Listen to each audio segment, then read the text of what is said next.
Ninawasalimuni wote katika jina la Yesu. Karibuni sana sana sana kwenye mfungo wetu wa baraka jamani. Mfungo unaanza tarehe 30 mwezi wa 4 na ni mfungo wa siku 31.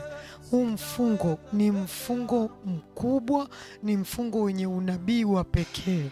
Unabii wa mfungo huu unasema Bwana atakufanyia nafasi. Inawezekana kuna mambo yako mengi umepambana yasogee hayasogei. Kuna vibali umetafuta haviendi. Hebu njoo hapa Glorious Church Mivumoni. Tuje tumtafute Mungu kwa pamoja kwenye mfungo huu wa siku 31. Utamwona Bwana akikufanyia nafasi. Nafasi kwenye biashara, nafasi kwenye afya, nafasi kwenye ndoa, nafasi kwa watoto wako, nafasi kwenye kila kitu ambacho wewe umeshatamani Bwana akifanye na umemsubiri Mungu na kumwamini Mungu kwao.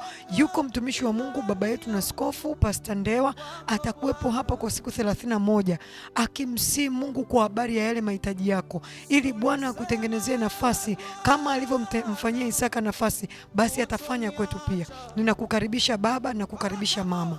Unapotaka kufika Glorious Church, karibu sana. Kama unatokea Morogoro Road, nikimaanisha Chalinze au Ubungo, unaweza kufika mpaka pale Mbezi. Ukifika Mbezi, panda daladala au panda bajaji. Ukipanda daladala unapanda daladala inayokwenda Tegeta Nyuki inayopita Madale, shuka kituo kinaitwa 6. Ukifika 6 kituoni, chukua bodaboda mwambie nipeleke kwa Pastor Ndewa Glorious Church, umefika. Na kama unapanda bajaji ni hivyo hivyo, unakuja mpaka Mbezi, unapanda bajaji mpaka njia 4.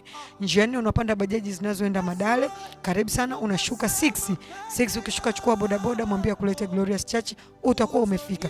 Na ikiwa unatokea Tegeta, unatokea Bagamoyo, Boko, Bunju, njoo mpaka Madale mwisho. Ukifika Madale mwisho, chukua bodaboda mwambie nipeleke Glorious Church. Tuko hapa tunamwabudu Mungu katika roho na kweli.